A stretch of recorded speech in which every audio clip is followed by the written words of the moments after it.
Magandang araw mga kalikot. May siservice na tayo ngayong unit Honda Beat version 2. So ang gagawin natin is magpapalit tayo ng fuel pump filter and fuel pump o-ring. So siservice na natin siya. So yan, ngayon nakikita nyo, binaklas ko na yung cover nya. So naka-access na tayo dito. So ito na lang mabaklasin ko itong mga bolt. Nakalas na. Linisin natin to. Ayan.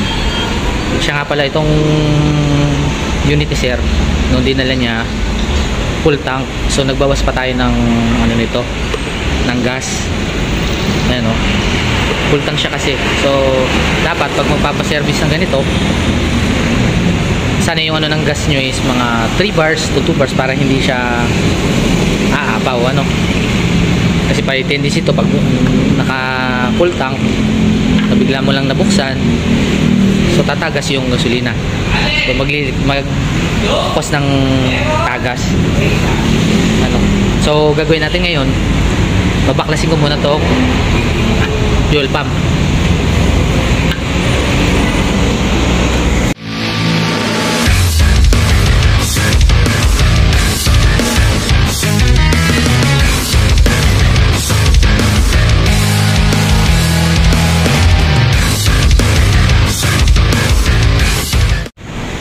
Ayun mga kalikot, so nabaklasin na natin yung fuel pump.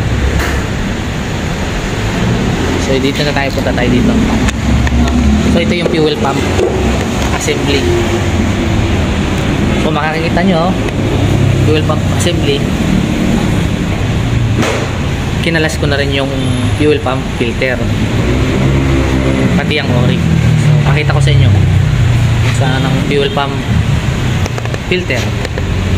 So ito yung fuel pump filter. Nakita nyo may o-ring dito. So ito yung filter nya.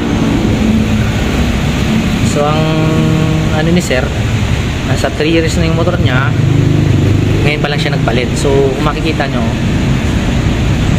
madumi na din yung ano ng filter ano. So pag magpapalit kayo ng fuel pump filter mga kakalikot, kailangan papalitan nyo rin ng fuel pump o-ring. So ito yung fuel pump o-ring. So ang tendency, pag hindi kasi kayo nagpalit nito, kung ito pa rin ang gagamitin nyo, luma, ito ang babalik na magana kasi ito. So possible mangyari nito, mapuputok na to, mapupunit, sisira, magkakos ng tagas ano. So need to replace ng fuel pump o-ring pag magpapalit ng fuel pump filter. So sabay yan sila ano. So ito yung bagong parts, genuine parts nyan, fuel pump o-ring no? And then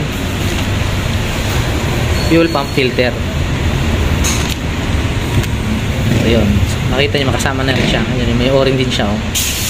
Kasama na siya. Ang gagawin natin ngayon, i-install muna natin yan mga kakalikot. So yan mga kakalikot, na i-install na natin yung fuel pump nya.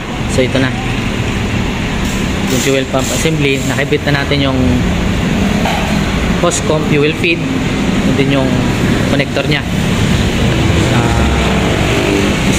So ito na yung mga parts na pinalitan natin. Balikan natin. Ito nga yung fuel pump filter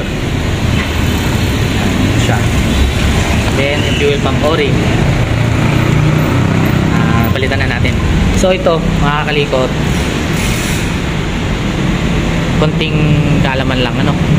So pag install ng fuel pump, kung magpapalit kayo ng fuel pump filter ano, hindi kasi siya basta yung hihigpitan mo lang ang mga bolt nya. So ginamitan natin ng ano yan, torque range. May specific torque value na ginamit yan. Hindi siya basta isisikipan mo lang ano. Standard process pang ating ginawa pag install nito. So yun lang mga kalikot, ikakabit ko na yung cover nyan. then okay na yung unit. So okay na to mga kakalikot. Alright.